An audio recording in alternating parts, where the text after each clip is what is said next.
Hello everybody. I'm gonna do a video on how I pour my epoxy. I get a lot of questions as to how I don't have bubbles in it or why, and I see a lot of technique where people are trying to burn their houses down with flamethrowers and heat guns.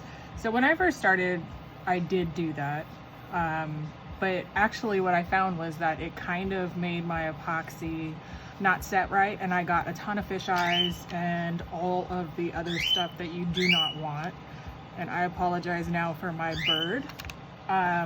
So this was stirred for 3 minutes. It is Alumilite Amazing Clear Cast. You can see there's micro bubbles in it, but I don't ever have a problem with the micro bubbles on the surface the way that I pour this.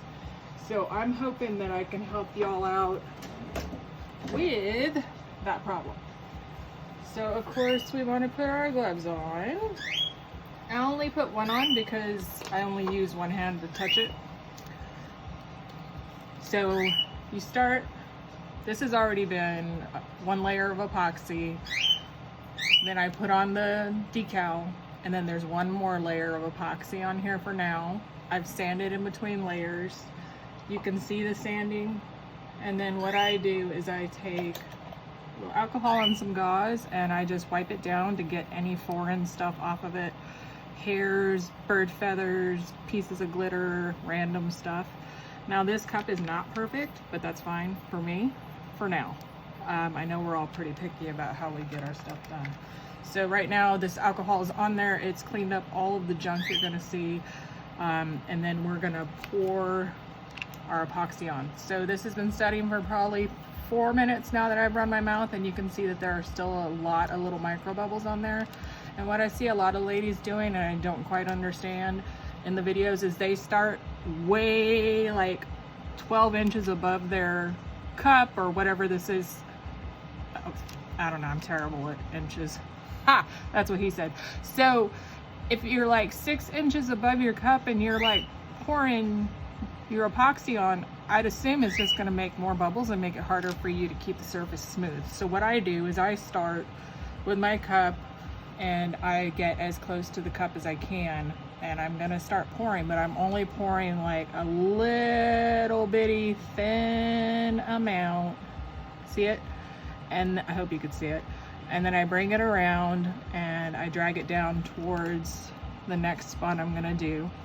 These are pretty thin layers, but I've never had a problem as long as I have sanded in between of people complaining about them flaking off or any complaints. As long as they don't put them in the dishwasher, this seems to be working fine. So I drag my epoxy down from the top, which is where I started. And this actually is pretty easy on how much epoxy you use. I can get about 3 of these cups done with this method. And sometimes I do have extra left, and then I'll put those in a dump mold of something I have over on the side, whether it be a little bunny or a rose or whatever the item is of the day. So you're gonna keep working this in the same way. Be as close to the cup as you can with your epoxy, and you'll see that you've got this beautiful thin layer on here. There are some little bitty micro bubbles, but as you can see, they're working themselves out as I go. I hope you can see. And the longer I tend to touch it, the less it'll settle. So I try to give it a once over, make sure all of my spots are hit, and then I will leave it alone and let it roll. And it generally will work out all of these micro bubbles. And I'm gonna go kill my bird in about 5 seconds.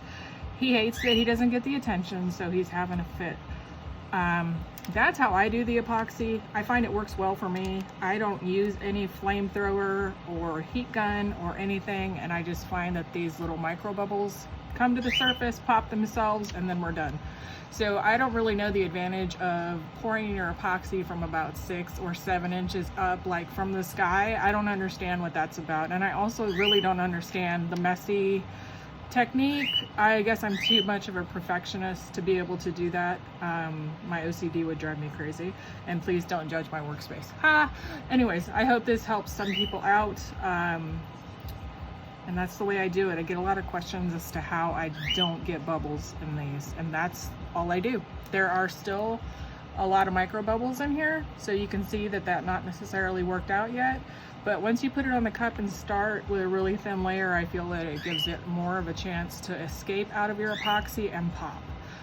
Okay, this is only my second tutorial, so please be gentle. And I only usually do one take, so I babble and my bird squeaks, but this is just to try to help y'all out. I was born and raised in Southern California, so I have no idea where this Southern accent comes from. I think I get nervous. I've been currently living in Virginia for like 7 years, so I think I'm picking up their Southern drawl too. All right, ladies. Well, I hope this helps, and I'll talk to you later. If you have any questions, let me know, okay? Thank you.